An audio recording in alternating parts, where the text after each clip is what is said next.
Mic-nya belum on, Bu. Wah, dari awal ini nih, saya ulangi. Bismillahirrahmanirrahim. Assalamualaikum warahmatullahi wabarakatuh. Waalaikumsalam warahmatullahi Waalaikumsalam wabarakatuh. warahmatullahi Alhamdulillahirrahmanirrahim. Allahumma sholli ala sayyidina wa maulana Muhammadin wa ala alihi wa sahbihi wa barik wa salim. Alhamdulillahirrahmanirrahim. Senang sekali bertemu dengan panjenengan sedaya dalam kondisi sehat walafiat. Bapak Ibu, saya sama Bu Nayir nembe mawon. Saya harus pakai bahasa Indonesia ya ini ya, karena eh, P3H kita ini dari seluruh Indonesia, Bapak Ibu. Saya sama Bu Nayir barusan barusan itu sekitar asar tadi itu baru mendarat nih dari Rakernas LP3H seluruh Indonesia yang di sana undangannya sebanyak 309 LP3H. Nah, eh, ini baru saya kan baru nggih di UIN Malang saya baru, jadi baru itu baru setahun, nggih. Sejak Juli 2004, kemudian sekarang Juli 2025, meneruskan perjuangan Ning Begum Fauzia. Sekarang Bu Begum Fauzia diberikan amanah di KF sehingga beliau banyak yang harus diurusi di sana, termasuk juga seluruh Indonesia ya, tidak hanya yang di Jawa Timur ataupun di UIN saja. Beliau saya mai sebagai tim KF di sana. Nah, eh, Bapak Ibu senang ini ada Yai Munif. Selamat malam Yai Munif. Sugeng Dalu. Ada Pak Ikhwan. Kemudian ada Pak Jeffrey. Ada Pak Hipni dari Banyuwangi. Nggih. Lain kali nanti kalau masuk mungkin disertakan juga nama kota-kotanya nggih Bapak Ibu supaya saya juga makin kenal baru. Kemudian ada Bu Gandis, kemudian ada Bu Siti Anifah. Nggih. Nah, tidak bisa saya sebutkan satu persatu loh. Ini ada juga eh, alumni kimia Mbak Fadilatur Rahma. Alhamdulillah juga bergabung. Bu Ella, Bu Rahma, ada Bu buat Pak gini, Hera Hernisa Rahman, Bapak atau Ibu nggih? Pak, Bu, Hera Hernisa Rahman. Bapak atau Ibu ya? Halo? Ya, memang kegiatan kalau malam begini ya Bapak Ibu ya. Mungkin sambil hilang-hilang ini kok di apa namanya? Ada Bu Samhati Hasan dari Bojonegoro dan seterusnya nggih. Tidak bisa saya sebutkan satu persatu. Senang sekali berjumpa dengan panjenengan semua. Setelah saya mengikuti Rakernas itu menjadi lebih bersemangat Bapak Ibu. Ya, menjadi lebih bersemangat karena BPJPH terus berupaya supaya eh, apa bagaimana caranya menjadi evaluasi bersama kenapa ini penyerapannya kok tidak apa namanya tidak lancar. Habis ya tentu itu juga mendengarkan suara-suara dari LP3H termasuk keluhan aplikasi yang begini begitu. Kemudian ada yang belum sinkron antara pemahaman yang belum sinkron antara verifikator, kemudian ada di verbal, kemudian ada di mana lagi nih nggih. Filternya cukup banyak dan seterusnya. Tapi kemudian ya itu menjadi rumusan bersama apa-apa yang menjadi keluhan tiap LP3H. Ini alhamdulillah Bu Nair. Wah, saya menyaksikan itu Bu Nair berjuang betul-betul menyampaikan aspirasi dari Bapak Ibu semua di Rakernas kemarin. Ya, rakernasnya juga baru tadi tadi pagi itu masih sidang pleno peraturan-peraturan dan seterusnya hingga tadi pagi itu penutupan dan kami merasa segera kami harus sampaikan. Kenapa? Karena nanti ketika Bapak Ibu pengajuan, karena ini diberikan tenggang waktu hanya eh, sampai tanggal 31. Tanggal 31 itu kalau sekarang 30 kan besok nih. besok itu masih berlaku peraturan lama, setelah tanggal 31 sudah berlaku peraturan baru. Dan peraturan baru itu monggo nanti disimak, sangat menyenangkan Bapak Ibu. Karena menjadi lebih ringan ya. Ketika kemudian diberikan ketentuan baru itu lebih ringan Ibu. Ya, termasuk di tim verifikator juga dan seterusnya. Jadi pertemuan malam ini sangat penting Bapak Ibu. Ya saya menyayangkan nggih, yang hadir Mas P3H kita itu kalau tercatat ribuan, ya kalau tercatat ribuan, tetapi yang aktif itu ratusan.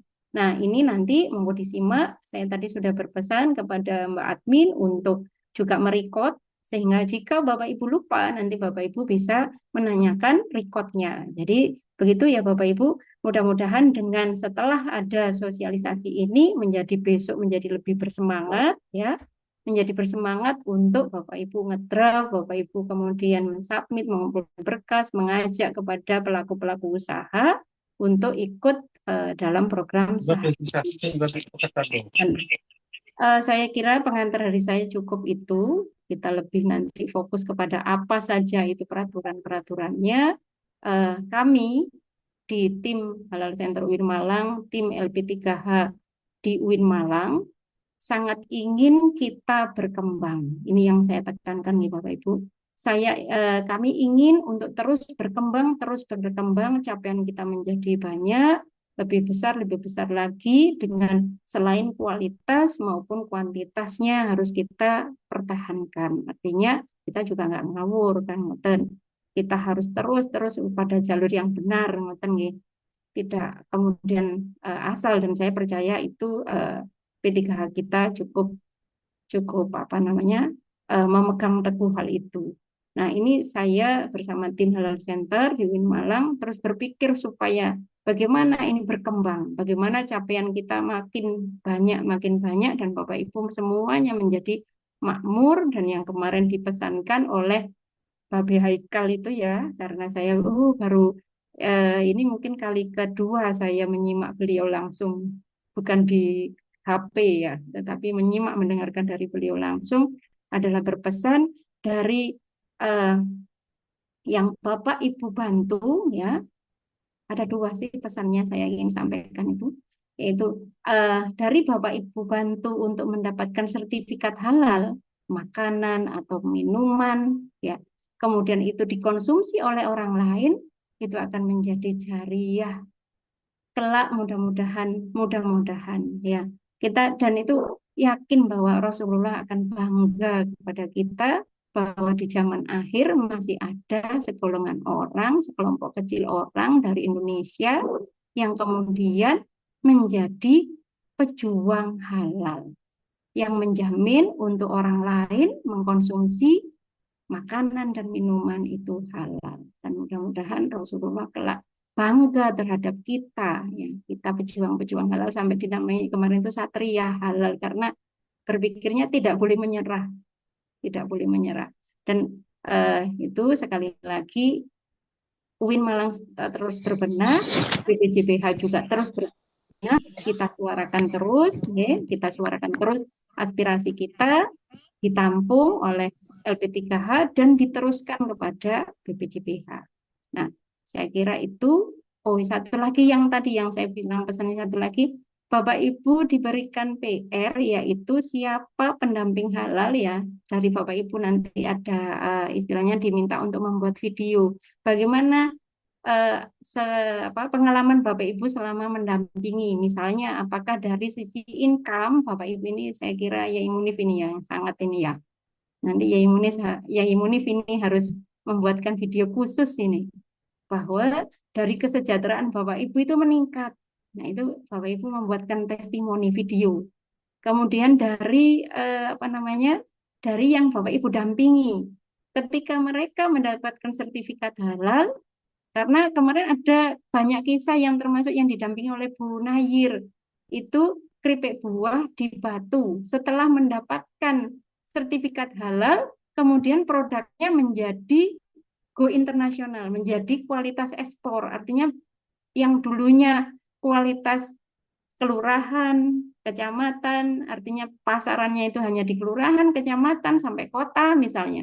Tapi setelah mendapatkan logo halal dan mengikuti pameran-pameran produk ke internasional, kemudian ada permintaan dari luar negeri, yang itu kemudian menjadi peningkatan yang luar biasa. Nah ini Masya Allah. Ya, ini satu saja contoh yang dulu pernah didampingi oleh Bu Nair. Ya, mudah-mudahan itu kalau satu seperti itu. Itu ekspornya ke Timur Tengah, ada permintaan keripik buah itu. Nah, ini bagaimana dengan Bapak Ibu yang sudah mendampingi 100 misalnya ya. Mudah-mudahan apa Bapak Ibu makin berkah rizkinya karena doa dari mereka-mereka yang sudah Bapak Ibu. Nah, ini tadi videonya yang diminta satu dari video pelaku usaha, kemudian video dari pendamping yang kemudian ada peningkatan nih. Videonya bukan video curhat. Videonya adalah video curhat yang nggak enak bukan nih. Kalau yang nggak enak nanti kami buatkan misalnya adalah untuk nampung nih permintaan apa misalnya gitu mending ditampung nanti kita kalau ada model rakernas pertemuan BPJB kita sampaikan apa kekurangan atau keluhan apa dari Bapak Ibu karena biar didengar kemudian menjadi masukan dan perbaikan di BPJPH.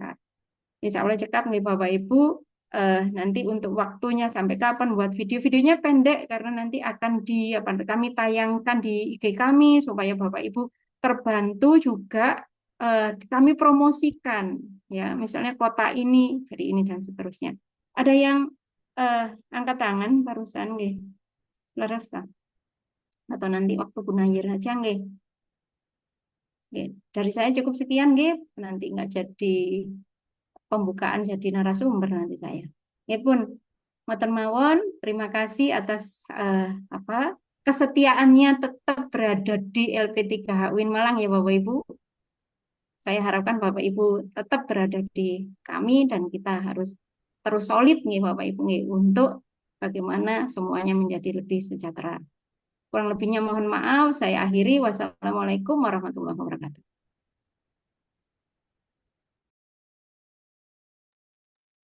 Terima kasih kepada Ibu Eni Yulianti yang telah memberikan sambutan. Selanjutnya, langsung saja pada acara inti yaitu sosialisasi Kepkapan 146 tahun 2025 yang akan disampaikan oleh Ibu Nurun Nairah. Pada Ibu Nurun Nairah dipersilahkan. Baik, terima kasih Mbak Ani. Suara saya terdengar jelas kah? Jelas, Bu. Oke. Baik, Assalamualaikum warahmatullahi wabarakatuh. Bapak Ibu, selamat malam. Kita malam-malam kita undang untuk Zoom ya Bapak Ibu ya. Mohon maaf karena saya berpikir kami segera menyampaikan apa yang sudah kita dapatkan dari hasil Rakernas yang tadi pagi baru penutupan ya Bapak Ibu ya. Karena ini agar segera action, maksudnya karena peraturan ini sudah digedok di minggu lalu sebenarnya, kemudian terkait surat edaran juga sudah dibuat terkait surat edaran terkait foto ya Bapak Ibu ya, sudah dibuat sejak tanggal 26 dan itu sudah diberlakukan sejak tanggal 26 kemarin. Nah, ini perlu kami segera sampaikan agar menyelesaikan ya Bapak Ibu ya. Kami kenapa juga memilih malam hari karena saya kira Bapak Ibu yang barangkali di siang hari di weekday itu ada aktivitas, ada yang bekerja, kemudian ada yang lain sebagainya. Maka kami yang waktu yang tepat adalah di malam hari atau weekend. Nah, dan weekend itu ada dari kami tidak bisa menyampaikan sehingga perlu kami sampaikan segera di malam hari ini ya Bapak Ibu ya, mohon maaf. Nah, nanti Bapak Ibu yang mungkin tidak bisa hadir di malam hari ini, kami sudah merecord untuk kegiatan malam ini nanti bisa di-share oleh tim admin kami. Baik Bapak Ibu, langsung saja Mbak Ani minta tolong untuk di-share screen ya. Terkait slide-nya dulu, nanti baru kita buka satu-satu terkait Kepkapan 146 ya Bapak Ibu ya.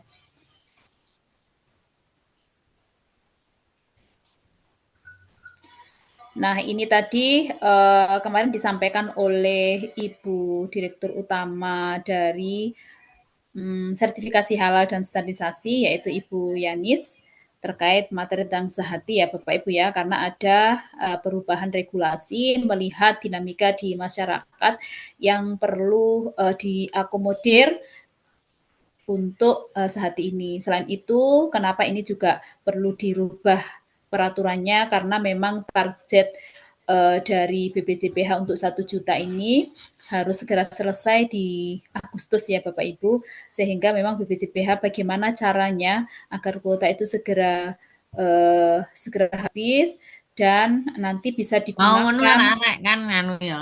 Akan ngewangi nganu kontrak. Bu berarti ini kita Dan nanti ini sebagai pijakan, sebagai referensi ketika nanti di tahun 2026 itu kita mendapatkan tambahan kuota yang lebih banyak.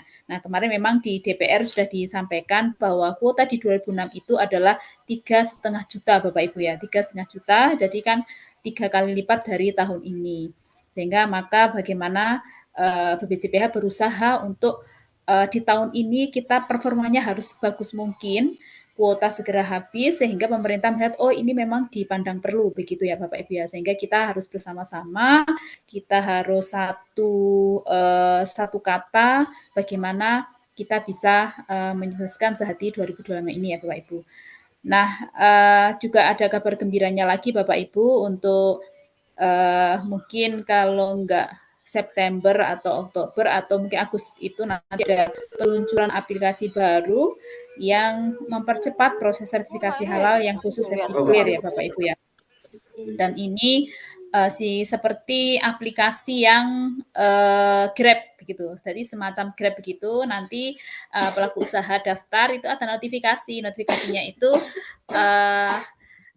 posisi pendamping yang terdekat, nah itu yang akan berdasarkan notifikasi. Nah, ketika ada notifikasi, nanti Bapak Ibu bisa ada terhubung semacam chat gitu ya, dan di situ sudah kelihatan di mana posisi PU-nya, nanti langsung datang verifikasi dan sebagainya. Proses verifal dilakukan seperti biasanya, kemudian juga langsung dilakukan verifikasi di aplikasi itu. Dan lebih mudahnya lagi, itu pelaku usaha itu tidak harus mencatat bahannya apa, prosesnya bagaimana gitu dengan mencatat atau menginput, tetapi langsung bisa pakai video.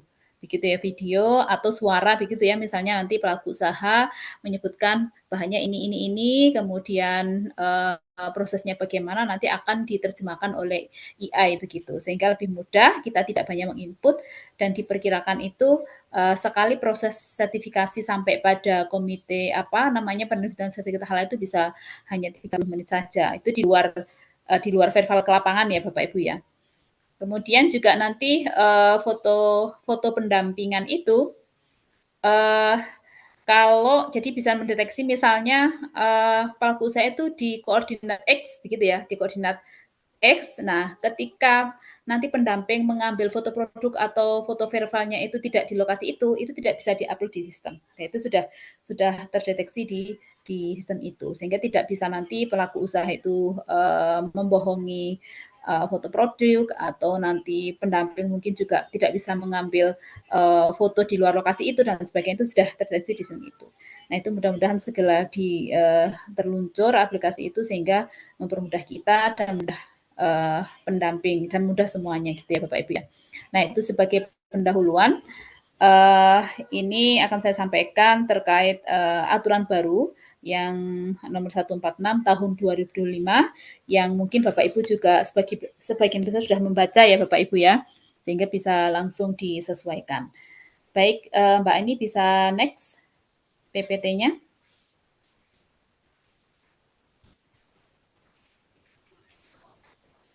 Nah, itu Mbak, saya perkenalkan dulu Bu Direktur Sertifikasi yang baru.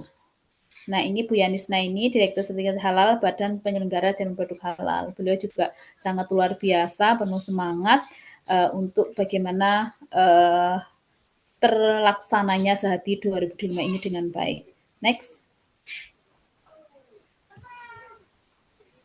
Mbak Ani. Oke.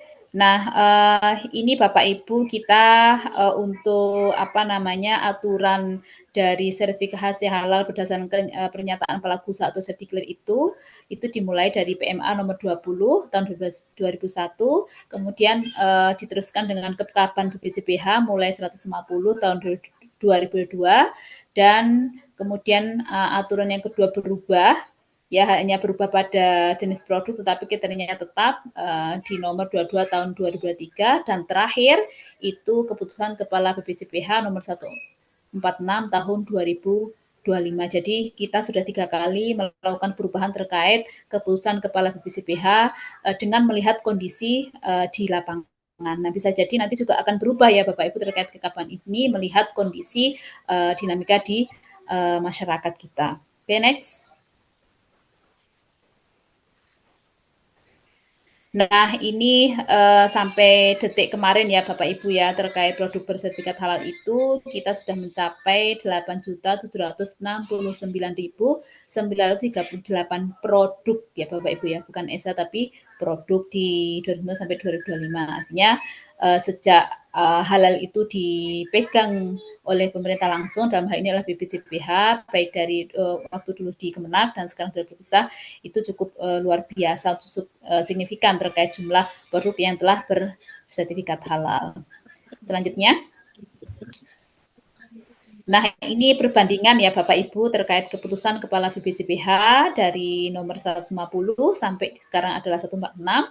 Jadi waktu Kepkaban 150 itu kriterianya adalah 12 kriteria ya Bapak Ibu Cerdiklir, kemudian jenis produknya ada 15. Kemudian di Kepkaban BPJPH nomor 22 tahun 2023 itu sama Bapak Ibu, kriterianya adalah 12 karena masih tetap mengacu pada Kepkaban 150, jenis produknya berubah. Tetap ada 15 tetapi ada berubah. Yang Kepkaban 22 waktu itu ada obat tradisional ya.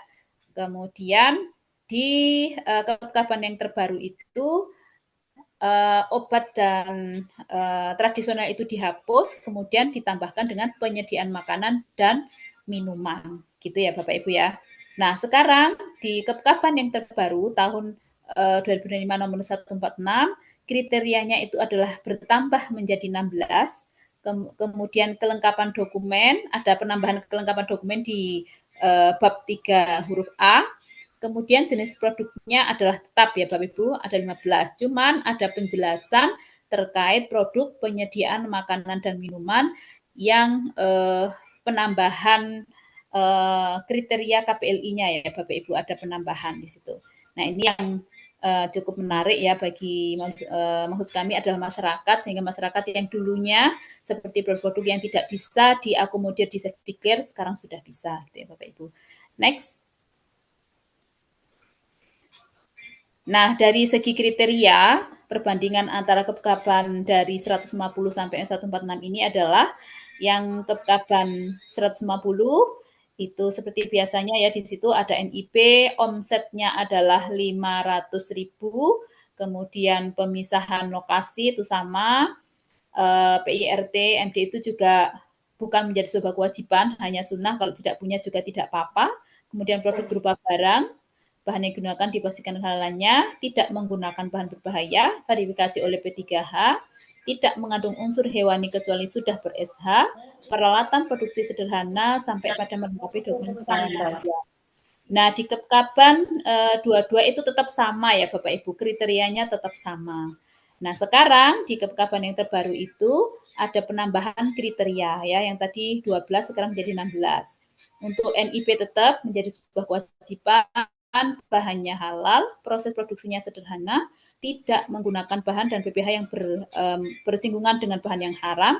Nah, sekarang untuk offsetnya itu dinaikkan Bapak Ibu ya, yang awalnya 500, maaf ini 500 juta maksudnya ya, awalnya 500 juta maksimum, nah sekarang itu maksimumnya adalah 15 miliar, jadi lebih luas lagi. Nah, apa dasarnya kok 15 miliar di sini? Itu dasarnya dari PP nomor 24 kalau tidak salah ya, bahwa untuk yang dikatakan mikro dan kecil itu adalah batas maksimumnya adalah 15 miliar begitu. karena memang di undang-undangnya untuk safety clear ini adalah untuk mikro dan kecil, tidak hanya mikro saja. Sehingga di sini yang mendapatkan fasilitas safety clear itu adalah pelaku usaha dengan maksimum omsetnya adalah 15 miliar per tahun. Kemudian paling banyak satu pabrik dan satu outlet, ini tetap sama ya Bapak Ibu, lokasi dan tempat PPH-nya terpisah ketika dia pelaku usahanya adalah non-muslim atau produknya ada produk yang tidak halal, maka lokasi dan tempat PPH-nya terpisah. Kemudian untuk produknya tetap sama Bapak Ibu berupa barang, maksudnya di sini hanya makanan dan minuman saja, tidak ada jasa begitu ya. Kemudian tidak menggunakan bahan berbahaya, ini sama juga, bahan yang digunakan adalah bahan halal, dipastikan kehalalannya. Kemudian diverifikasi oleh P3H, tidak mengandung unsur hewani kecuali sudah ber-SH. Nah, ini tambahannya adalah di poin jasa penggilingan. Maksudnya adalah bahwa di Kepkapan 146 ini dalam hal bahan yang menggunakan olahan daging sembelihan yang jelas sudah ber-SH, ketika dia ada proses penggilingan, maka boleh ada dua metode, boleh menggiling sendiri atau di tempat penggilingan yang sudah memiliki sertifikat halal. Ini pendamahnya Bapak Ibu ya. Jadi untuk produk yang ada proses penggilingan daging itu boleh dengan dua metode, boleh digiling sendiri atau menggunakan jasa penggilingan yang sudah ber-SH.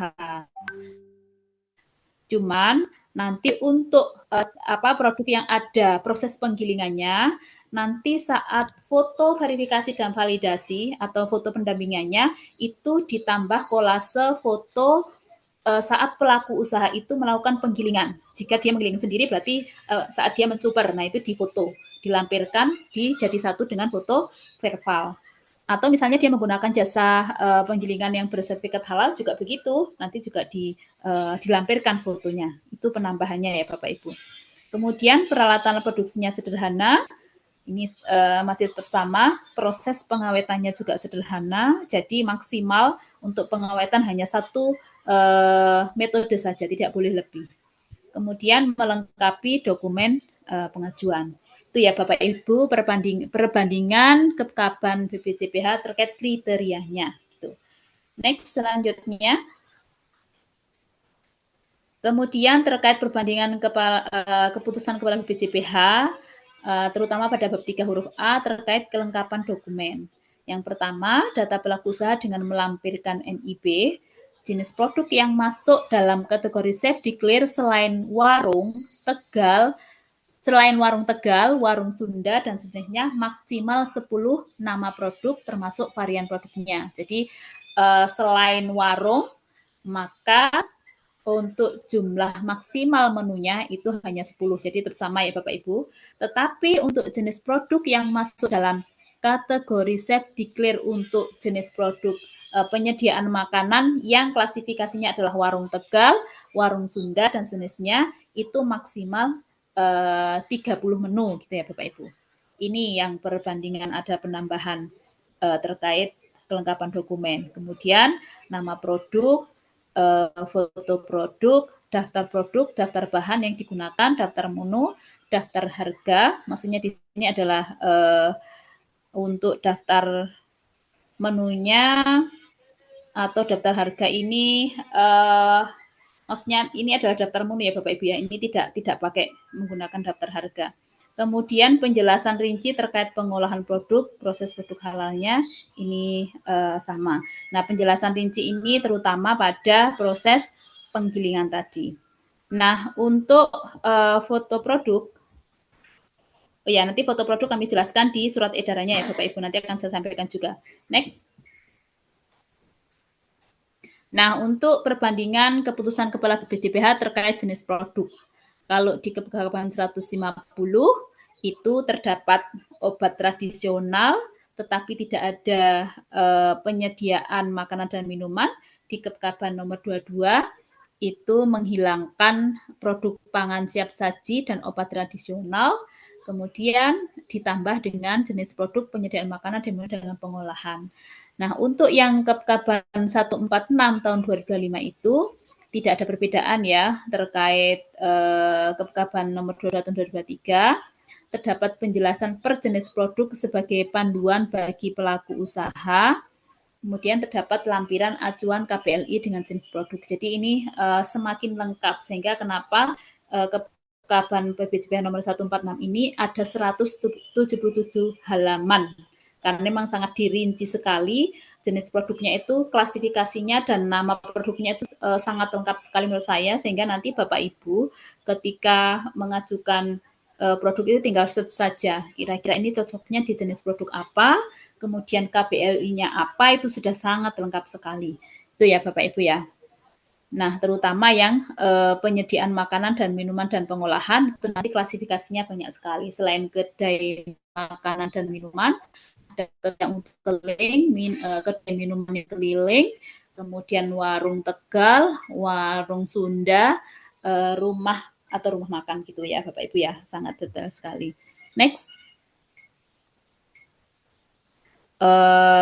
Ini nanti kalau Bapak Ibu lebih terkait peraturan Kepkaban itu Bapak Ibu bisa melihat langsung di situ dan sering mengupdate informasi di websitenya BPJPH. Next. Nah, ini sudah biasa ya Bapak Ibu ya, untuk pengajuan sertifikat halal ada sertifikat dan reguler. Selanjutnya, ini saya kira Bapak Ibu sudah biasa terkait alur sertifikasi halal gratis sehati. Selanjutnya, nah nanti untuk tutorial pengajuan sertifikasi halal itu sudah juga tersedia ya Bapak Ibu ya di websitenya, dan terkait verbal juga begitu, dan sudah kami share di grup juga ya terkait bagaimana proses verbal yang terbaru. Saya kira Bapak Ibu juga sudah biasa dalam hal ini. Next. Nah ini memang sekarang lagi BPJPH itu sudah bagaimana sih caranya biar kuota segera habis gitu. Jadi sangat maksimal sekali untuk bagaimana membantu para pejuang halal ya, bagaimana bisa segera menyerap kuota saat ini. Next. Sudah habis ya Mbak ya. Bisa dibukain surat edaran. Oh ini ya yang kemarin nah itu loh.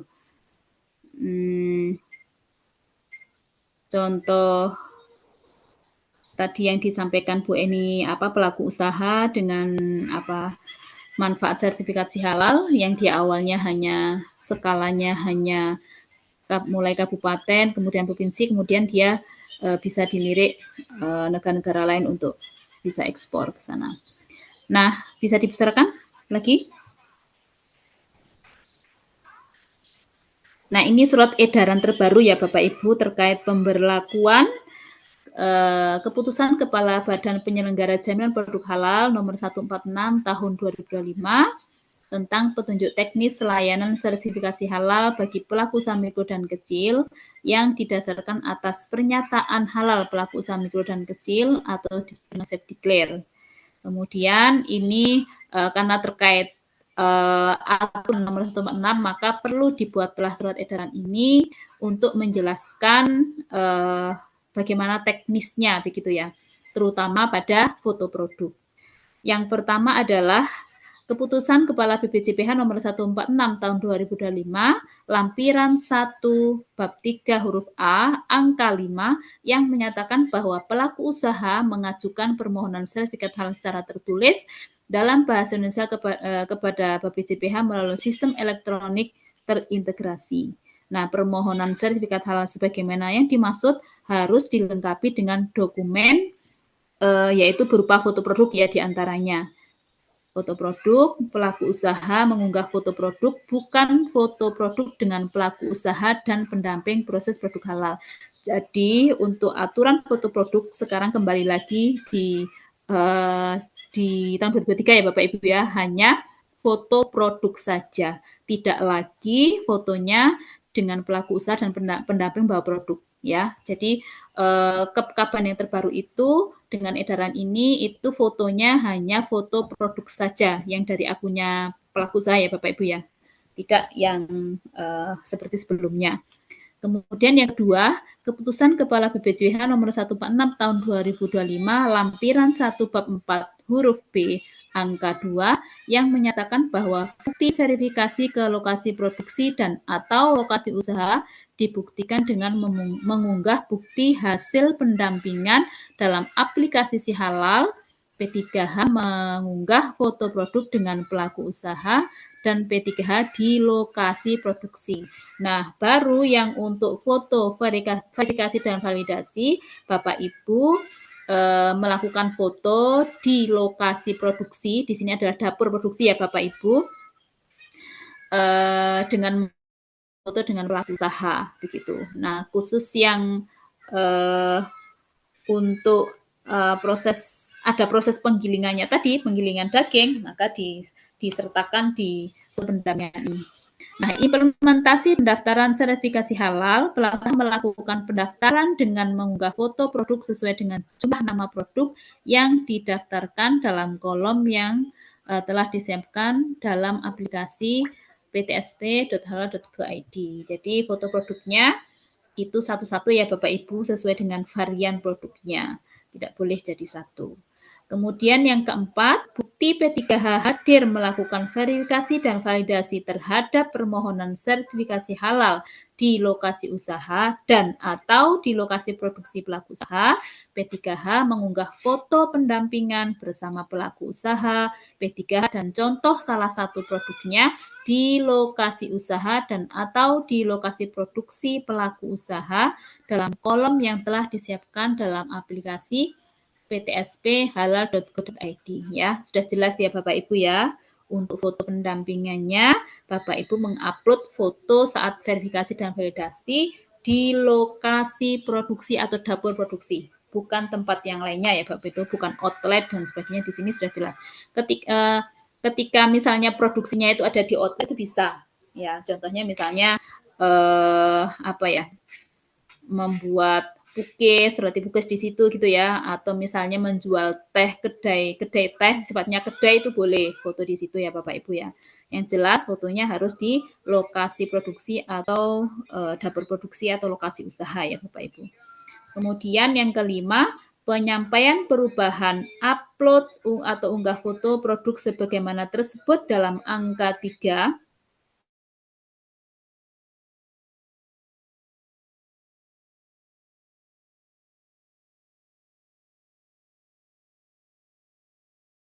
yang dilakukan sebelum tanggal 26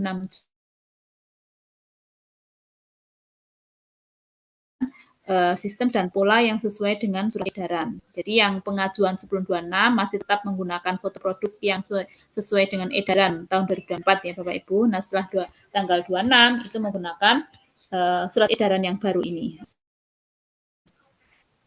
Kemudian nomor 6, bagi pelaku usaha dan P3H yang telah melaksanakan pendaftaran, persiapan dokumen, dan pendampingan dengan menggunakan keputusan Kepala BPJPH nomor 22 tahun 2003 diberikan masa transisi sampai tanggal 31 Juli 2025. Ini masa transisinya sampai tanggal 31 ya, berarti besok terakhir.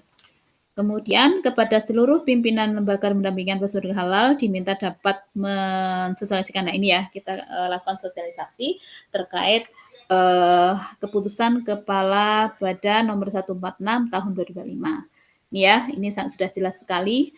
Nanti juga akan kami share untuk surat edaran terkait foto ini. Itu ya Bapak Ibu.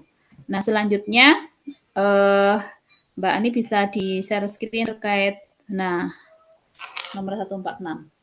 Nah, sebelumnya mohon maaf ya Bapak Ibu, saya tidak bisa menampilkan muka saya karena nanti kalau saya buka ini lemot jadinya. Sehingga saya hanya suara aja. Nah, ini Bapak Ibu karena ini masih baru ya untuk kekaban ini, saya harap Bapak Ibu ini benar-benar mempelajari betul terkait aturan baru ini terutama pada lampirannya yaitu jenis produknya. Kalau bisa seperti Bu Ella kemarin ya, sampai di print 127 halaman.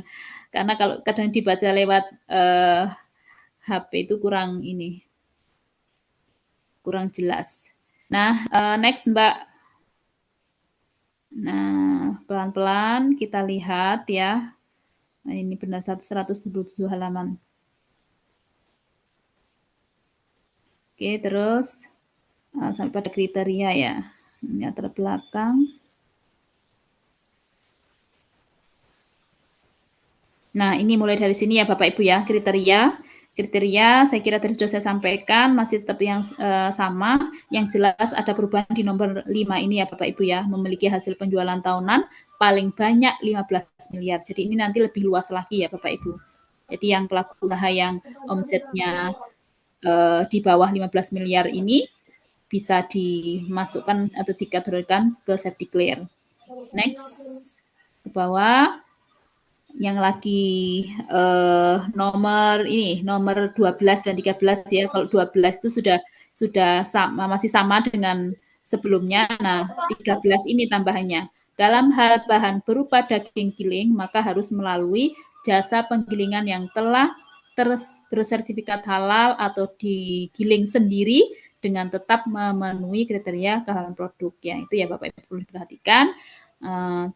Termasuk fotonya juga. Jadi foto penggilingannya dilampirkan di foto pendampingan. Terus selanjutnya, slide-nya Mbak, 16.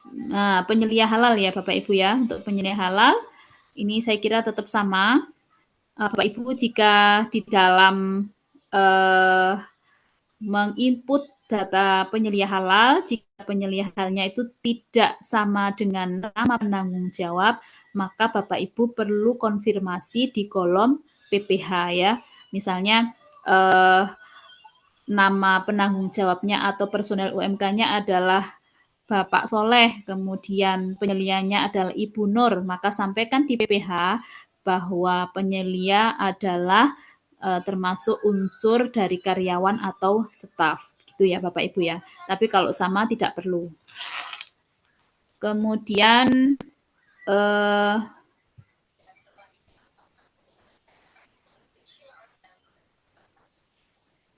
ini sudah, nah ini ada yang tadi saya sampaikan ya di bab 3, di poin A, terutama di nomor 2 dan 3. Jadi jenis produk yang masuk dalam kategori self declare selain warung Tegal, warung Sunda dan sejenisnya maksimal 10 nama produk. Kalau jenisnya adalah warung Tegal, warung Sunda dan Warmindo dan sejenisnya maksimal 30. Oke. Next.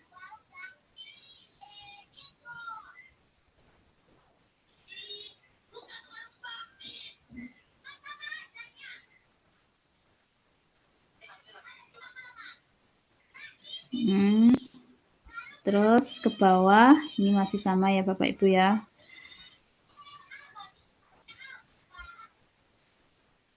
Jadi ini sudah sangat lengkap sekali, sangat disempurnakan untuk keputusan Provinsi nomor 146. Terus penulisan sertifikat halal. Ya, Bapak Ibu nanti bisa baca ulang lagi ya. Ke lampiran Mbak ya. Lampiran. Nanti ada beberapa produk yang sudah kami sampaikan juga. Kayak seperti jenis produk bakery ya Bapak Ibu ya. Itu sangat perbedaannya jauh ya, terutama di klasifikasi. Itu kalau jajanan basah yang bahan bakunya itu berasal dari tepung-tepungan atau serelia, itu masuknya tidak lagi bakery Bapak Ibu kalau dalam kekaban ini, tetapi masuk di serelia. Kalau bakery itu khusus kue-kue yang kue kering, kemudian kue bakery yang roti itu. Tapi kalau jajanan basah dan jajanan itu bahan dasarnya dari tepung-tepungan atau dari serelia, itu masuknya di serelia. Wajik, kemudian tetel ya. Tetel itu masuk di serelia, tidak lagi di bakery, itu ya. Itu ada beberapa perbedaan yang sangat menonjol. Nanti Bapak Ibu bisa search saja, ketik di situ misalnya wajik gitu ya. Itu kira-kira masuk di mana? Itu lebih mudah. Itu ya. Nah, next sampai ke bawah KBLI, Mbak. Jadi, penyediaan makanan. Coba penyediaan makanan.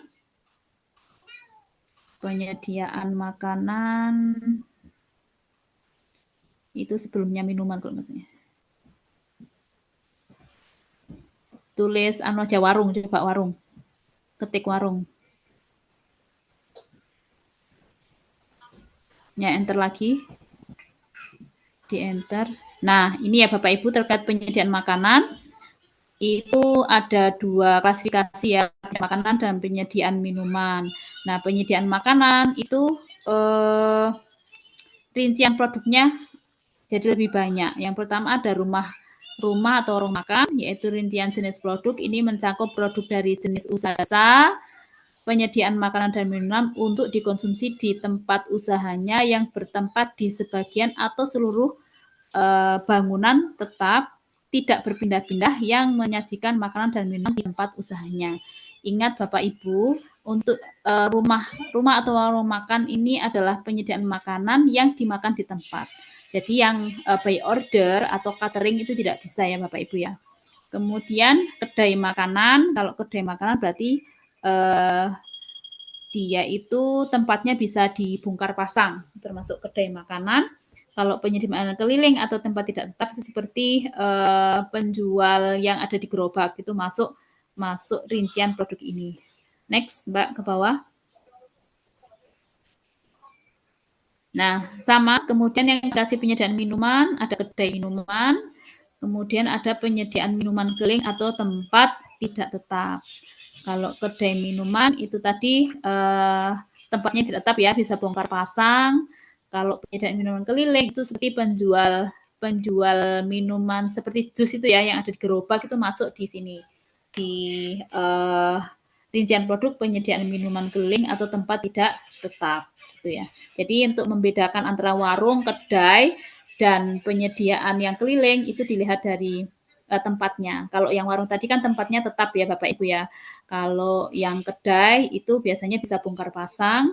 Kalau yang bentuknya gerobak, penjualannya itu termasuk penyediaan minuman keliling atau tempat tidak tetap gitu ya. Next, selanjutnya ke bawah. Di minuman masih sama ya Bapak Ibu, cuma di sini lebih rinci di rincian produknya ya. Nanti Bapak Ibu tinggal set aja kalau misalnya masih belum hafal, tinggal set aja biar tidak keliru gitu ya. Karena ada beberapa pengelompokan yang agak berbeda di rincian jenis produknya. Next.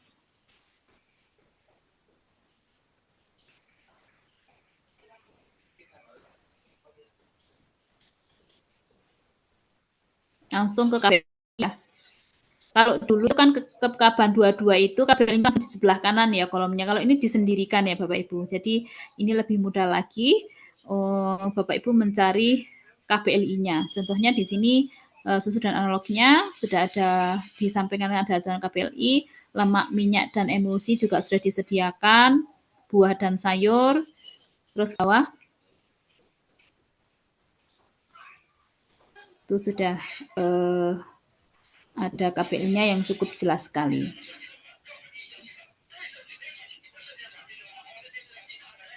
Nah, untuk produk bakery KBL-nya itu ya Bapak Ibu ya. Ada 3 itu, terus ikan dan produk perikanan.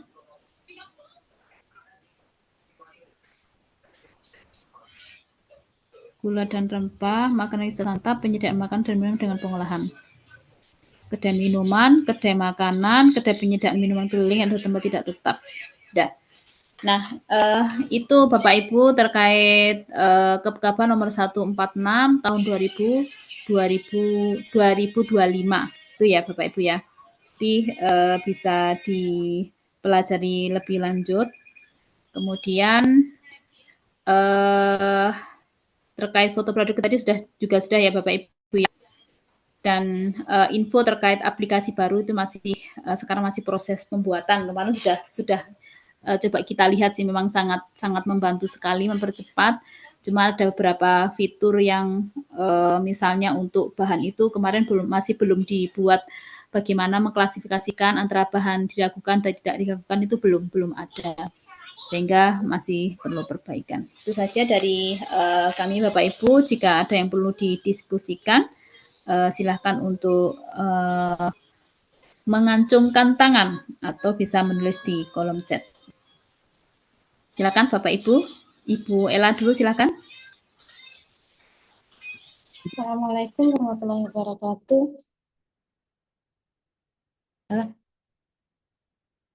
Kedengeran, Bu? Oke, monggo Bu. Oh ya, ini mengenai yang serelia ya. Kita itu pasti sering kerepotan di serelia untuk kue basah. Kalau saya kan kalau yang kayak risol gitu. Risol saya dari 2022 sudah ke serelia karena tahun itu pernah dikembalikan punya saya untuk masuk ke serelia. Kalau yang si halal lama, kita punya 2 KBLI aja sedikit akal itu bisa memunculkan semua pengajuan. Jadi walaupun KBLI-nya kue basah, saya bisa mencari serelia gitu. Nah, kalau yang di Kepkaban si halal yang baru ini kan nggak bisa sesuai. Kalau kue basah itu hanya ada 2, serelia lagi. Bakery sama buah. Sementara yang KBLI-nya kan yang kue-kue basah tadi yang dipindahkan ke serelia kan banyaknya disuruh ke kue basah ya Bu. Mungkin itu bisa disampaikan untuk si halal mengakomodir bahwa kue basah ini tambahin jenis produknya serelia. Karena kalau ini kan yang terbaru di Kepkaban terbaru itu ada produk olahan beras jenis apa? Rincian jenis produknya itu ada produk olahan beras. Masuknya ke situ kan sebenarnya. Cuman KBLI-nya nggak cocok ya. KBLI-nya tuh nggak ada yang cocok, Bu. Saya tuh sampai bukain KBLI itu satu-satu. Yang serelia itu ada 1, 2, 3, 4, 5. Banyak ini ya. Industri tempe, tahu, penggilingan gandum, penggilingan aneka kacang, industri penggilingan umbi. Tepung-tepungan yang banyak tuh kan. Jadi yang mau masuk ke kue basah ini susah gitu kita nyarinya. Kemungkinan kalau yang sesuai Kepkaban itu masuknya ke ini. Mana? Yang 10622 itu. Tapi kalau kita baca KBLI-nya juga nggak sesuai gitu, Bu. Tapi kalau dari Kepkaban saya baca itu masih sedikit masuk gitu. Jadi kesulitannya di situ. Kemudian untuk yang koordinat tadi ya. Kita kan kalau bikin NIB itu sesuai terhubung sama NIB koordinatnya, Bu. Apa bukan? Untuk Tidak. foto yang ada Jadi koordinatnya. saat posisi usahanya di mana gitu. Jadi tidak mengikuti koordinat di NIB, tapi dia mengikuti kayak Google Map itu loh. Dia kayak apa namanya Gojek. Itu misalnya dia kalau dia yang Gojek ya oke gitu maksudnya. Pikir kalau kita yang kunjungan ke rumah gitu. Enggak. Jadi misalnya pelaku usaha itu ada di koordinat X gitu ya. Nah, kita kan kunjungan ke situ. Nah, nanti saat mengambil foto ya harus di koordinat itu, tidak boleh di tempat lain gitu. Kalau di tempat lain atau foto mapping lain namanya, Bu. Mapping namanya. Iya. Maksudnya tadi saya pikir kalau kita menyesuaikan dengan koordinat yang kita foto gitu, karena kalau bikin NIB itu kan kita koordinatnya mendekati aja gitu, karena nggak semua rumah PU itu ada titiknya gitu. Kalau yang di onlinean itu ya oke semua punya. Cukup Bu, cuman serelia tadi aja yang membingung. Saya juga tadi ngelihat itu nih gimana ya, KBLI-nya misalnya kan yang cocok kan kue basah. Kan kue basah. Padahal KBLI itu masuk di tak lihat di Kepkaban itu kan masuk di bakery masihan gitu loh. Nah, jadi tinggal ditambahin tuh kue basah. Kue basah tinggal tambahin jenis produknya serelia itu aman, Bu. Iya. Nanti saya sampaikan. Matur suwun. Assalamualaikum. Sami-sami. Ada lagi Bapak Ibu? Bu Samhati Hasan. Saya dulu, Bu.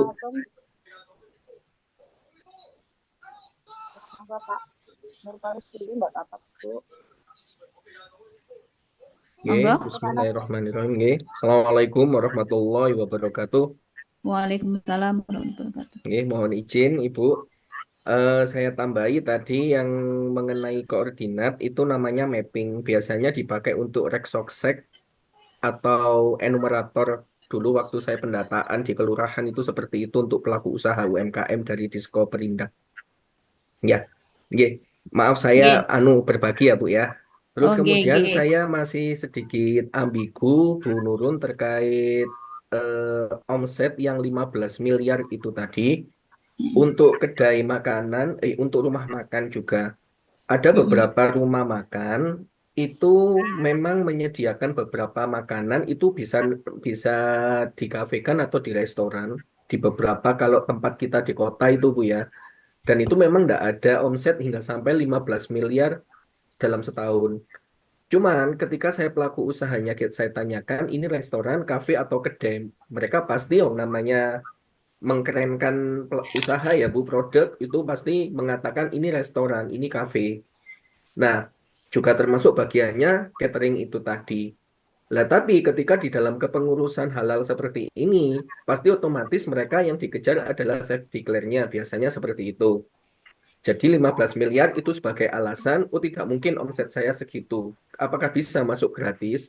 Lah yang saya membuat bingung ini, Ibu Nurun, seandainya itu tadi kedai, kalau memang seandainya itu tadi restoran, di kedai-kedai kan itu itu bagaimana Bu? Saya bingungnya di sini. Nanti kalau misalnya itu kan anggap aja ini rumah makan ya Bu ya. Kan otomatis kalau nggak sampai 15 miliar omsetnya bisa masuk self declare juga dalam Ya. 30 menu. Kan bisa seperti itulah. Sedangkan kami sebagai pendamping juga sebagian di sini juga ada penyelia. Saya juga mengurusi kepenyeliaan di beberapa produk resto. Lah kan jadi resto tadi pasti akan saya batalkan masuk di self declare kalau saya ikut yang 15 miliar tadi omset dalam setahun. Nggak mungkin mereka 15 miliar dalam setahun. Lah ini ambigu saya di situ. Ini saya self declarekan atau tetap saya restokan atau saya kedai-kedaikan walaupun itu resto di kafe. Seperti itu Bu Nurun saya mau tanya. Nggih, terima kasih. Ya, ya. Baik Pak, tadi di apa rincian produk itu untuk penyediaan makanan kan tidak disebutkan resto ya Bapak Ibu ya. Di situ rumah makan, kedai keliling ya tadi ya. Kalau minuman juga gitu, kedai minuman dan penyediaan dengan keliling. Kalau dia sudah itu KBLI-nya adalah resto, maka tidak bisa Bapak Ibu. Kan jelas toh KBL-nya hanya warung makan, kedai makan, penyediaan keliling. Tapi kalau KBL-nya sudah resto itu tidak bisa. Ya. Iya. Kemudian kemudian Itu, juga Bu. dilihat rumah makan itu kalau dia jumlahnya lebih dari 30 menu, maka juga tidak bisa masuk. Kan maksimalnya hanya 30 menu walaupun dia di bawah 15 miliar begitu. Jadi kita lihat ke bawahnya lagi gitu. Walaupun dia di bawah 15 miliar, tetapi dia jenis produknya atau menu produknya lebih dari 30 juga nggak bisa walaupun itu rumah makan gitu kan. Tuh, jadi catatan itu harus dilihat. Misalnya kafe itu kan bentuknya apa? Berarti kalau kafe itu bisa rumah makan ya. Itu bisa asalkan menunya tidak lebih dari 30 gitu. Gitu Pak. Itu aja yang kita ambil yang lebih gampang aja gitu. Kalau dia gitu. KBL-nya kalau Jadi, KBL-nya resto, ya jangan. Kalau resto kan restoran toh. Iya. Ya. Jadi maaf Bu. Jadi kalau beliaunya kedai, PU-nya kedai atau rumah makan, terus nggak sampai 15 miliar, ada kurang dari 30, tapi tempat itu kan seakan seperti resto gitu loh Bu. Kalau kita nggak melihat apa-apa. menilai orang, Yang penting nggak KBL-nya apa-apa. warung makan gitu Pak. Atau kedai, jadi bisa ya Bu di kedai gitu ya. Nggih sampun. Jadi kita membantu self declare-nya ya Bu ya. Dengan catatan omset Ya. tadi ya. Dan menu di bawah Ya, omset. 30. Termasuk frozen ya Bu ya? Atau frozen juga catering nggak bisa ya Bu? Catering nggak bisa Pak. Catering nggak bisa. Kalau frozen Ya. bagaimana Bu? Dia menjual banyak kue, kemudian di kulkas nggak ada sampai 30. Tempatnya itu seperti toko khusus frozen makanan roti Mariam, lumpia, risoles, sambosa, tapi yang frozen. Itu dia produksi sendiri kah Pak? Produksi sendiri Produk ya? sendiri Bu, membuat sendiri di sana. Kalau itu dulu masuknya reguler. bukan selain ini berarti selain penyediaan makanan itu tetap 10 Pak. Oh itu tetap 10. Ya, tadi kan yang disampaikan di kapan itu selain jenis produk penyediaan makanan tetap maksimalnya 10. Tetapi kalau yang penyediaan makanan berupa warung, kedai, kemudian kedai minuman itu warung ya, sorry, yang warung itu 30 menit. Tapi kedai masih tetap 10. Tapi kalau selain warung ya, sebutkan selain warung tadi itu 10 varian. Tapi kalau warung 30. Kedai ya tetap 10, Pak. Maaf, sorry. Kedai tadi tetap 10. Nggih. Jadi kalau untuk kedai tadi tidak diukur dengan NIB berskala juga ya, Bu? Skala besarnya juga ya. Iya, Kalaupun walaupun dia misal, di bawah 15, walaupun di bawah 15, misalnya dia kedai lebih dari 10 menu ya tidak bisa gitu. kedai lebih dari 10 menu bisa. Tadi katanya di bawah 30, Bu. Warung, Pak, warung. Yang sebelum Warung. 30 itu adalah bentuknya warung. Oh, nggih, warung. Kalau kedai berarti tetap 10. Oh, iya, Bu. Nggih. Gantian. Baik, Bu, terima kasih. Nggih, Pak Nur. Sami-sami. Selanjutnya, Bu Samhati. Assalamualaikum warahmatullahi wabarakatuh. Assalamualaikum warahmatullahi wabarakatuh. Maaf Bun, ini terkait tentang yang tadi 30 menu itu Bun ya. Kalau misalnya kantin itu entah kantin sekolah, kantin kampus, itu apa masuk di 30 menu atau yang 10 menu ya Bu? Gini, kalau misalnya dia itu kantin, misalnya di kantin madrasah atau apa itu ya, buat KBLI yang warung aja Bu, gitu. Tambahin KBLI warung. Jadi biar bisa 30 menu. Gitu. Ya.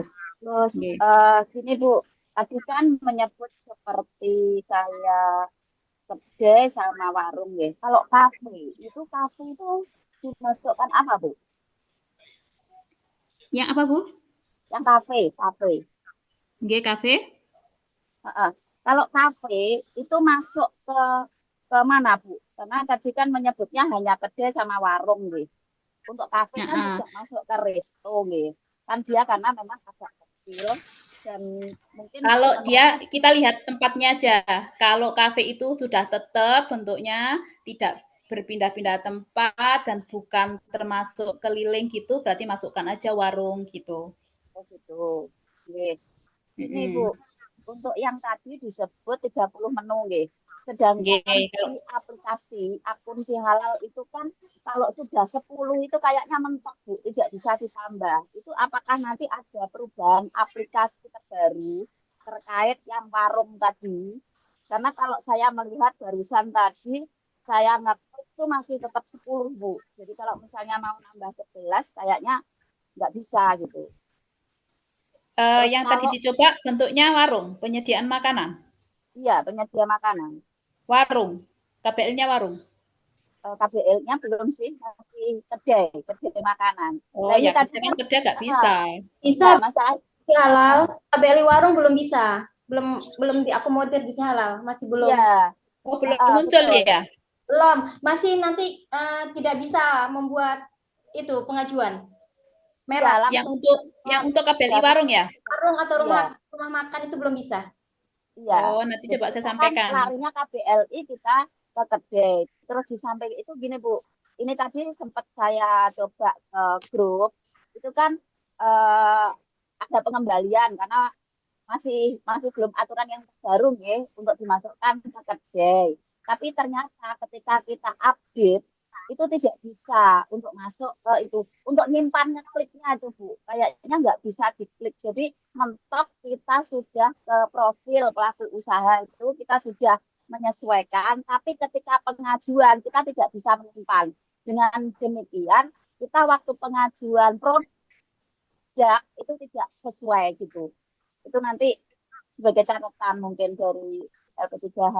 Untuk menyampaikan. Berarti ini catatan ya Bapak Ibu yang saya sampaikan. Karena mungkin ini masih grass gitu ya, barangkali tim IT-nya belum menyesuaikan. Saya sampaikan terkait tadi yang pertama adalah KBLI tadi ya, jenis produk yang warung itu tadi, warung sama kue basah tadi. Oke. Terus untuk yang serelia itu Bu ya. Tadi kan mengatakan makanan ringan itu bisa Bu ya.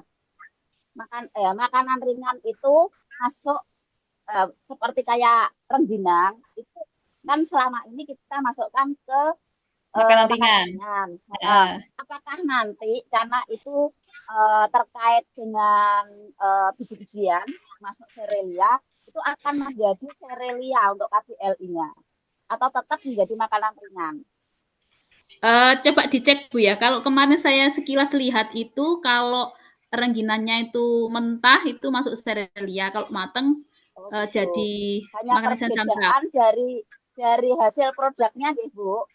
Kita melihatnya Iya, dari iya. situ nggih. Oke. Tapi cek lagi Bu, di search di Kepkaban 146 kira-kira dia masuk serelia atau makanan ringan santap. Karena ada Ini beberapa.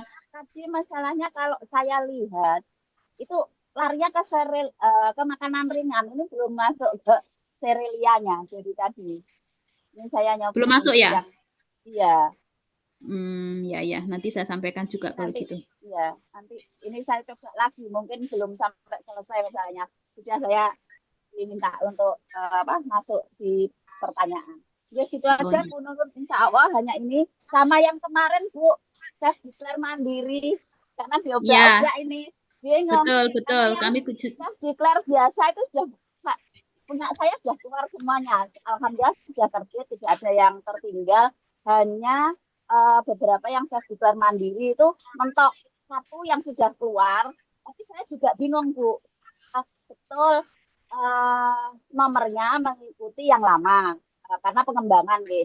Tapi ketika saya melihat penandatanganan itu kan pengajuannya di 2025, tapi tertanggalnya itu 2024. Apakah nanti itu tidak ada masalah di kemudian hari gitu? Karena pengembangannya itu kan di 2025 beliaunya. Ya. Dan Nanti kita di mengajukannya itu juga 2025, tapi penandatangan dari Pak Haikal Hasan itu di 2024. Nah, itu kita belum menyampaikan sertifikatnya itu ke pelaku usaha karena saya khawatir nanti menjadi masalah permasalahan ya. Oke, kemudian di hari anu G. ya Bu ya. Nanti G. di screenshotkan. Ya, Ya. Terus itu ada aja. yang baru itu Bapak Ibu. Jadi apa namanya yang pelaku usaha yang sebelumnya itu sudah terbit sertifikat halal di 2024 dan dia masih satu kali itu masih Ya, bisa kayaknya bisa diajukan deh. lagi ya di 2025 berarti masih mendapatkan 2 jatah lagi gitu ya. Ya, Bu, itu hanya untuk 2024 atau mungkin 2023 bisa, Bu? Kayaknya sebelumnya bisa Bu. Jadi Oh gitu, alhamdulillah kalau dia gitu. jatahnya pokoknya belum 3 itu masih bisa. Oke, siap Bun. Mudah-mudahan Alhamdulillah. ini maksudnya diikuti dengan diisi halal. Takutnya ini Oke. dari kadang itu nggak match ya Bapak Ibu. Bukan nggak match, Ya, kadang itu masih oke. dari di apa direktur sertifikasi halal itu bilang ini sudah bisa. Kadang IT-nya masih memperbaiki sistem. Jadi kadang Betul. belum Masih ya menyesuaikan. masih menyesuaikan Terima gitu. Tapi kasih kemarin Bun. Ini berita baik buat pelaku usaha yang lama yang hanya mengajukan satu gitu. Jadi kan masih bisa kita. Ya, karena dalam rangka mempercepat ini Bapak Ibu, karena Agustus itu memang sudah harus disampaikan laporan pertanggungjawaban terkait serapan 1 juta. Kalau ini tidak berhasil, maka nanti di 2026 itu kuotanya bisa tidak diketok oleh Kemenkyu gitu, 3,5 juta itu. Maka ini perlu semangat yang lebih ekstra lagi dari Bapak Ibu semuanya. Next, dari Bu Rawiha, silahkan Bu. Oke, Ibu, Assalamualaikum warahmatullahi wabarakatuh. Waalaikumsalam warahmatullahi wabarakatuh. Ini Bu, saya tadi masih bingung yang mengupload foto. Kan katanya jadi tidak ada lagi pendamping pelaku usaha dan produk kayak yang kemarin-kemarin. Cukup produknya saja, yaitu untuk yang di jenis yang kita ajukan ya Bu. Iya, yang dari akun pelaku usaha.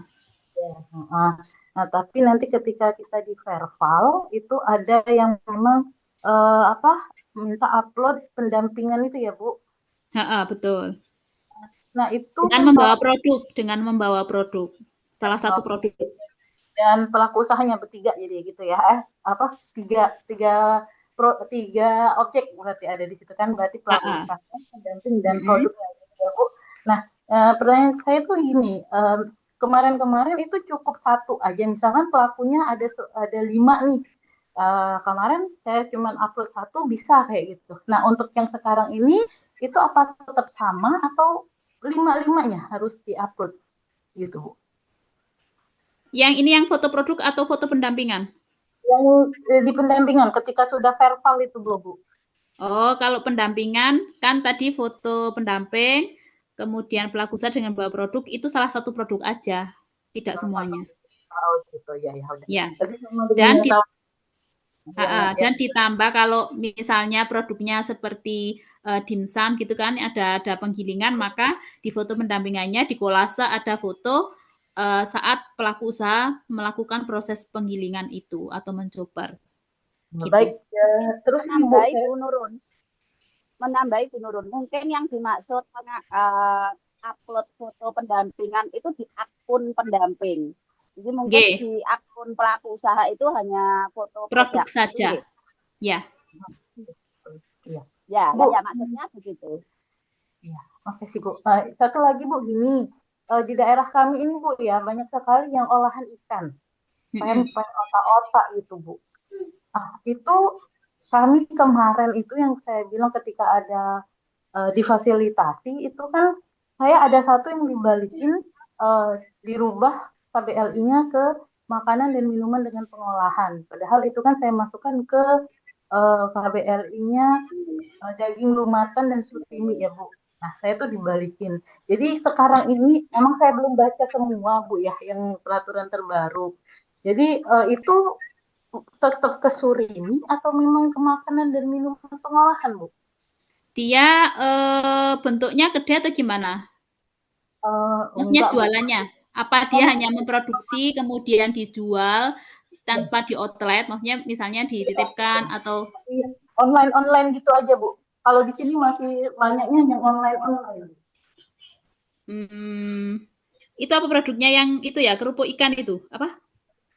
Otak-otak ikan gitu Bu, tekwan model kayak gitu.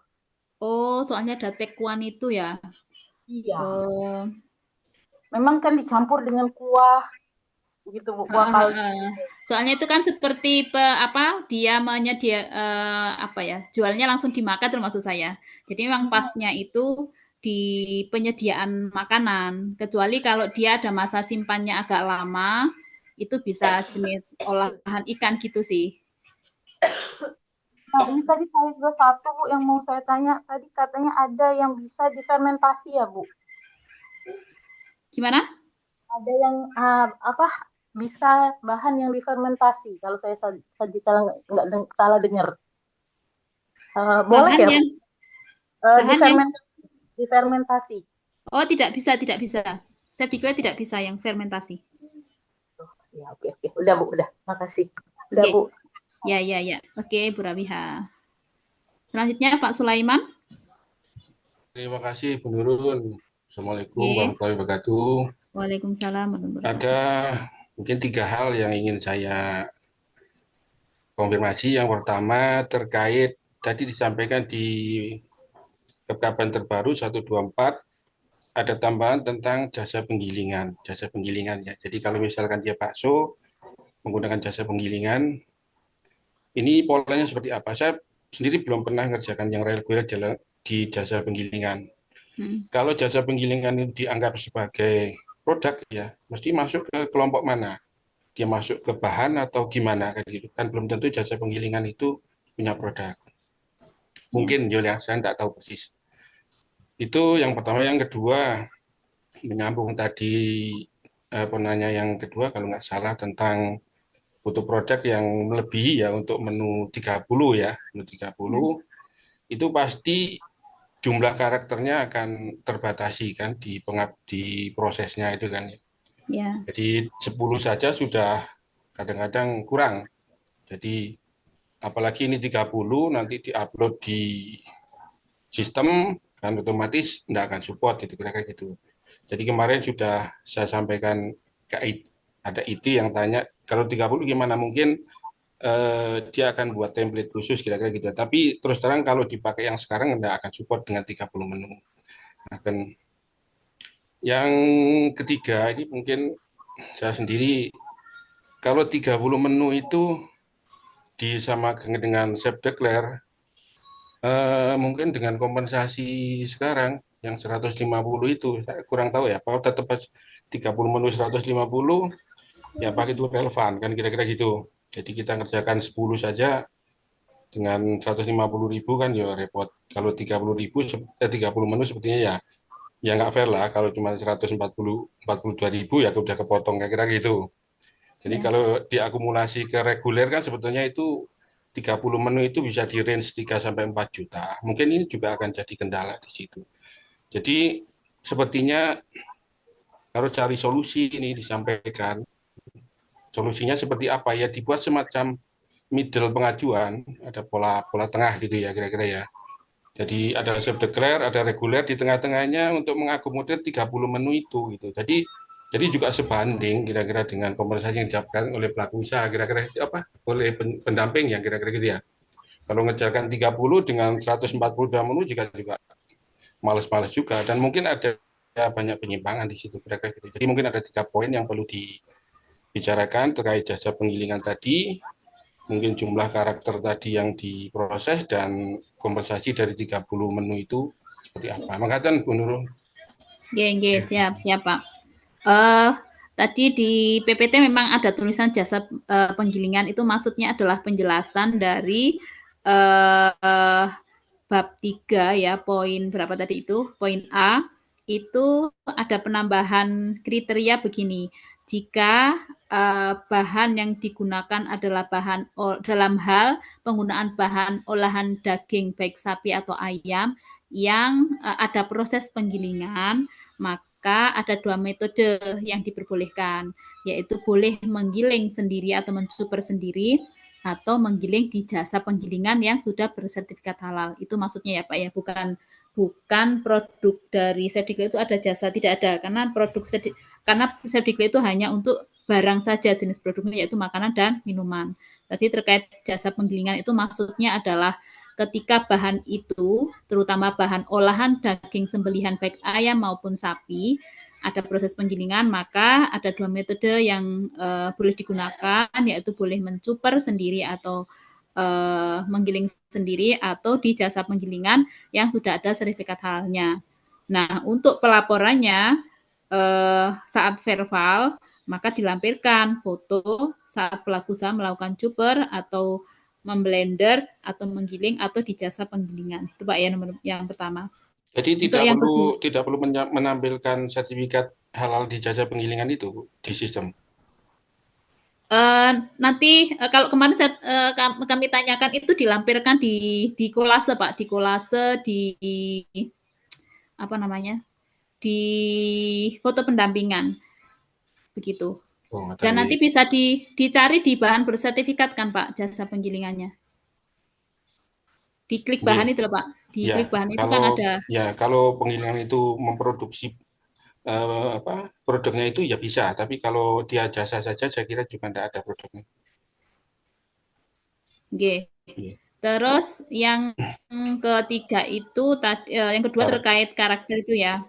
Nanti karena ini belum ada yang mencoba bahwa itu bisa sampai atau tidak, nanti saya sampaikan ke BPJP untuk kasus-kasus seperti itu, nanti apakah sudah siap dengan 30 menu, kemudian apakah karakter dari jumlah karakter dari PPH itu sudah disiapkan, karena kapan ini kan masih baru ditetapkan minggu lalu, kemungkinan tim IT masih berbenah ya, mestinya menambah itu.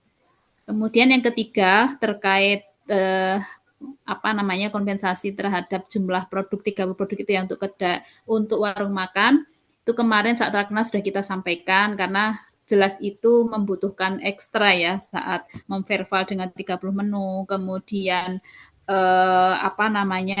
memverval bahannya cukup banyak, tentunya kan tidak sama ya dengan untuk jenis produk yang selain itu. Itu sudah kami sampaikan bagaimana bisa menambah terutama insentif dari pendamping. Itu sudah dicatat oleh BPJPH dan akan disampaikan pertemuan dengan DPR begitu Pak. Mudah-mudahan ada penambahan baik dari sisi pendamping di LP3H-nya juga begitu. Karena di tim LP3 itu selain melakukan pembinaan dan ini juga ada tambahan verbal soalnya begitu. Jadi kami juga sampaikan semuanya terkait hal itu di Rakernas kemarin, dan itu menjadi rekomendasi di saat Rakernas. Itu nggih, Pak. Yang Iya, iya. kedua, yang kasus kedua nanti sebagai catatan kami, kan tadi ada beberapa yang masih perlu disampaikan ke BPJPH. Iya, iya. Se Manusia. Ye, ye, sami-sami. Selanjutnya, Bapak Ibu, apakah sudah cukup? Satu saja Bu tambahan dari Pak Ye. Surwan. Atau apakah kemarin atau tadi itu dibahas tentang sertifikat halal yang terbitnya sebelum berlakunya Undang-Undang 33 2024 tentang apa ya masa expirednya sertifikat halal. Apakah ada dibicarakan atau tidak sama sekali? Karena yang subdeklir ini kan banyak Bu yang terbit lawas-lawas itu. Kemarin Oh, yang expired, ada tulisannya expired itu ya? ya kan ada kan 4 tahun kemarin Bu. Kami kebetulan yang awal-awal itu sudah ada batas waktunya. Lah kami belum ada gambaran karena teman-teman Pak ya apa caranya anu Pak memperpanjang ini. Saya sampaikan bahwa otomatis berjalan. Tapi yang namanya rekanan enggak mau anu Bu karena harus minta yang ya Yang seperti hard sekarang kan ya, enggak ada itu. hard Apakah copy-nya ya. dibicarakan Ibu? Oh ya. Yang kedua Eh, Bu, yang GG. kedua berkaitan Nyun Sewu, Bu. Apakah ada juga pemikiran dari elit-elit BPJPH tentang keselamatan kita semacam BPJS gitu loh, Bu. Ketenagakerjaan karena kami ini misalkan ke Puspo, Bu ya, ke kemarin ke mana Prigen dan juga ke Tutur. Itu kan cukup jauh, Bu, rumah kami dari sana. Tapi mereka, Pak, pokoknya sampean apakah pernah ada sedikit dah selenting-selentingan biar keselamatan P3H ini juga ya bisa kita nikmati gitu. Dua saja Bu, kalau yang teknis-teknis itu nanti kita baca saja Bu. Terima GG. kasih. Assalamualaikum. Waalaikumsalam warahmatullahi wabarakatuh. Nah, terkait sertifikat halal yang lama itu ya, yang ada tulisannya masa expired itu kemarin tidak dibahas ya, karena memang sebenarnya secara undang-undang itu sudah jelas tidak ada masa expired ya selama belum terbit peraturan yang baru. Tetapi kemarin ada wacana akan dibuat peraturan ada masa berlaku sertifikat sebagai bentuk pengawasan dan evaluasi begitu. Jadi ada wacana nanti akan balik lagi ke sebelumnya. Waduh. Masa sertifikat halal itu 4 tahun sebagai bentuk evaluasi dan monitoring begitu sih. Tuh, cuman kalau untuk tulisan itu kan memang dari dulu sudah kami sampaikan ke Pak Nurhan untuk ada menu update begitu sehingga bisa menghilangkan masa berlaku karena ada beberapa supplier yang misalnya yang kurang mengetahui aturan itu tetap minta yang model tidak ada masa berlakunya. Nah, itu sebenarnya juga tantangan bagi kita untuk menjelaskan pelaku usaha yang tidak paham dengan aturan itu gitu. Jadi bisa disampaikan bahwa untuk masa berlaku sertifikat itu berlaku selamanya sepanjang tidak ada perubahan gitu. Itu sih Pak. Terus yang kedua terkait BPJPS itu yaitu belum pernah disinggung karena mungkin menurut BPJPH itu kita itu pendamping PBH itu bukan pegawai tetap kan begitu. Jadi semacam apa ya dikatakan itu ya, hanya sekedar insentif tetapi bukan pegawai tetap. Nah BPJPS itu biasanya dijaminkan untuk pegawai yang tetap. Tapi ini menarik ya, nanti saya sampaikan karena terkait keselamatan saat melakukan verifikasi dan validasi. Gitu. Baik, nanti menjadi catatan kami, Pak Munif. Gitu. Oke, Bu Nyai, terima kasih. Nih, kemarin saat Rakernas itu yang menjadi pembahasan itu terkait kode etik pendamping PPH, kemudian terkait pelayan sertifikat halal safety clear, kemudian sanksi terhadap P3H maupun LP3H yang melakukan pelanggaran dan sebagainya untuk menjadi sebuah aturan dan beberapa rekomendasi yang disampaikan ke DPR agar nanti aplikasi itu bisa digunakan untuk sertifikasi halal safety clear baik itu sertifikat sehati non sehati maupun mandiri. Karena yang kemarin diloncengkan itu masih hanya bisa digunakan untuk mandiri dan non sehati, karena secara pendanaan tidak boleh menggunakan pendanaan APBN begitu. Jadi nanti masih mau dilobikan ke DPR agar bisa digunakan untuk semua program begitu. Karena Semua itu sangat program. membantu sekali baik Ya. dari pelaku usaha maupun pendamping begitu. Ya, Nggih, Bu. nggih, matur nuwun Pak Munif. Jam 09.00, Bu. Nggih, nggih. Saya kira sudah cukup ya Bapak Ibu. Mau Nanti nitip Bun, nggih. Bunda Nurul, mau nitip sesuatu boleh nggih? Napa? Ini terkait banyak temuan gitu. Nitip untuk teman-teman kita yang pendamping, kalau sudah selesai itu mohon ini Bu, label halalnya tuh kadang-kadang ada yang saya temukan di Bojonegoro tuh nggak lengkap. Misal kan harusnya 17 digit, itu ada yang 15.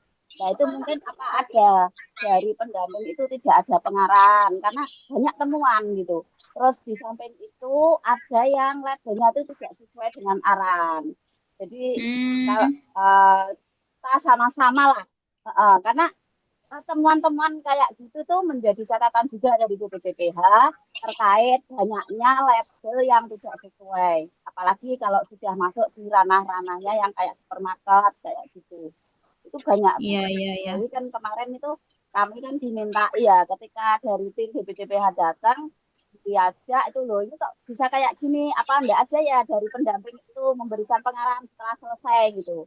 Jadi pelaku usaha itu setelah dikasih sertifikatnya sudah gitu, tapi tidak ada arahan bagaimana menampilkan di labelnya itu yang sesuai. Kadang warnanya yang tidak sesuai dari 3 itu, terus tidak ada bingkainya, terus nomor ID-nya di luar label itu banyak. Nah ada yang labelnya itu bentuknya bulat seperti yang dulu itu kita pernah menemukan. Dan kemarin sempat malah ada bahan yang akhirnya kita tanya ke ke BPJPH karena apa? Satu, namanya itu dicari di bahan tidak ada nama produknya. Terus nomor ID-nya itu hanya 14 digit. Sedangkan pelaku usaha itu bingung, ini bisa nggak Bu dipakai gitu. Ya kita kan juga nggak tahu karena kita cek di bahan tidak ada gitu. Nama pengusahanya juga nggak ada. Kadang-kadang tuh mereka pakai CV tapi ketika di akunnya halal tuh harusnya nama perorangan ya kayak gitu, kemasannya tuh tidak sesuai dengan yang ada di sertifikat, dia kesulitan apalagi nomor ID-nya dilacak tidak sesuai. Terus temuan lagi ada yang di ini Bu kemas ulang, ketika kita cek itu nama pribadi, jadi misalnya nama orang, tapi di labelnya itu sudah tidak nama orang itu, nama CV atau apa dan dipakai oleh di luar daerah itu, misalnya rumahnya Tuban, tapi di kemasannya itu pakai nomor itu, cuma namanya itu sudah beda lah, itu kan pelaku usaha juga kebingungan untuk ngecek itu bahan itu bisa digunakan atau tidak. Mungkin bisa disampaikan ke teman-teman pendamping khususnya di UIN Malang. Ya, ya Bapak Ibu, itu ini besok saya juga mendampingi anggota DPR sama BPJPH di Bojonegoro, ada 2 tilok dari jam 8 sampai jam 5-an. Jadi siap Bu. Sebagian dari itu bisa kita bisa sharing. Nanti bisa disampaikan. Nurul, terima kasih. Sami-sami. Assalamualaikum. Waalaikumsalam warahmatullahi wabarakatuh. Baik Bapak Ibu, sebenarnya kita setiap melakukan pelatihan itu kan selalu kami sampaikan terkait pemasangan label halal. Jadi memang setelah Bapak Ibu pelaku usaha itu terbit sertifikat halalnya, seyogyanya langsung membuat label halal untuk ditempel di kemasan ataupun di kedainya begitu ya, sebagai tanda bahwa dia sudah bersertifikat halal, dan itu pun harus sesuai dengan ketentuan yang telah diatur di dalam Kepkaban. Di antaranya tadi adalah di label halal itu ada logo halal, logo Halal Indonesia, di bawahnya ada nomor ID, kemudian ada ID. frame-nya, begitu ya, ada frame-nya. Jadi tidak hanya label saja, tidak hanya logo saja, tetapi label. Kalau label itu artinya ada logo Halal Indonesia, di bawahnya ada ID, kemudian ada bingkainya itu ya. Itu jangan lupa Bapak Ibu perlu disampaikan ke pelaku usaha saat sudah terbit sertifikat halalnya gitu. Kemudian tadi juga disampaikan oleh Bapak Direktur Pembinaan dan Pengawasan kita Bapak Sestama atau Sekretaris Jenderal Pak Akil Irham, mulai dari kita ya sebagai pendamping PPH mulai saat ini sebagai bentuk dakwah kita juga, kita mulai selektif ketika mengkonsumsi makanan. Artinya kita mulai dari kita ketika membeli makanan, belilah yang sudah ada sertifikat halalnya. Kalau beli ke warung, pilihlah warung sudah ada sertifikat halalnya. Itu sebagai bentuk kita komitmen terhadap pelaksanaan sertifikat halal ini. Itu mungkin Bapak Ibu, jika ada sesuatu yang terkait Kepkaban 14 ini ada sesuatu hal yang belum tidak sesuai, nanti bisa dicatatkan di di WA Group ya untuk kami sampaikan ke BPJPH. Contohnya tadi misalnya untuk jenis produk yang tidak sesuai, kemudian diisi halal belum dan belum teraplikasikan, nanti disampaikan di WA Group agar kami sampaikan ke BPJPH. Itu saja Bapak Ibu, terima kasih banyak atas waktu yang telah disempatkan pada malam hari ini. Mohon maaf kami jadwalkan di malam hari agar kami bisa mengakomodir teman-teman yang di siang hari itu sibuk dengan bekerja yang lainnya. Itu mungkin Bapak Ibu, sekali lagi terima kasih, tetap semangat untuk menjadi pejuang halal dan satria halal katanya BPJPH ya. Ada istilah baru namanya satria halal yang pantang menyerah untuk mendampingi pelaku usaha untuk naik kelas dan membantu saudara kita sesama muslim untuk menjamin kehalalan produk. Mudah-mudahan itu menjadi amal jariah Bapak Ibu semuanya nanti kelak di hari kiamat. Terima kasih sekali lagi. Saya akhiri, wassalamualaikum warahmatullahi wabarakatuh. Waalaikumsalam warahmatullahi wabarakatuh. Saya kembalikan ke MC. Terima kasih Bu Nair yang telah menyampaikan materi sosialisasi pada malam ini. Demikian sosialisasi Kepkaban 146. Semoga sosialisasi kali ini bermanfaat dan bisa Amin. memberikan semangat kepada Bapak Ibu P3H semuanya. Saya akhiri, sebelumnya saya mohon maaf apabila ada kesalahan. Assalamualaikum warahmatullahi wabarakatuh. Waalaikumsalam. Waalaikumsalam warahmatullahi wabarakatuh. Ayo foto-foto ayo. Monggo Bapak Ibu. Izin Bu. Ya, di Monggo di on cam kan. Ini ada korek. Monggo Bapak Ibu yang belum on cam untuk on cam sebentar untuk foto bersama. Wis tak coplok goblok korek. Ayo bagus. mapan turu itu. Pak Munib, kok gebrakan rambutnya Pak Munib? Lah iku. Marian welek. Iki nyimak bunur ambek tahlilan nih. Ada apa gerangan itu? Ya, nanti enak Bapak Ibu seperti Gojek gitu ya. Jending, oh ada pelaku usaha yang sedang melakukan usaha gitu. Dan nanti jemput bola modelnya Bapak Ibu. Kalau Ya, misalnya itu enak. Kami kerjasama dengan 2 radio, Bu. Talkshow setiap Kamis. Terus ini lagi Mantap. Bapak Ibu yang disampaikan Ibu Eni tadi, Bapak Ibu yang punya pelaku usaha yang dengan sertifikat halal ada peningkatan baik itu penjualannya, banyak, Bu, testimoni lah. banyak. Bikin video Pak Munif ya, testimoni Siap. dari pelaku usaha dan Ya, pendamping. siap. 5 menit apa? Berapa menit, Bu? 3 menit boleh, maksimal 5 menit. Di podcast saya, Bu, ya. Di tempatnya. Boleh. Atau ini misalnya pendamping, misalnya dengan menjadi pendamping bisa umroh gitu ya. Nah itu kasih testimoni yang bagus lah. Nanti kita Oh, setorkan ke oke. BPJPH. untuk Iya, ajang promosi dan memperkuat halal di Indonesia. siap, Tuh, siap. kami tunggu ya Bapak Ibu, nanti akan kami share link Google Form-nya untuk mengumpulkan videonya, testimoni pelaku usaha dan pendamping. Baik Bapak Ibu, terima kasih. Saya live dulu ya. Nggih.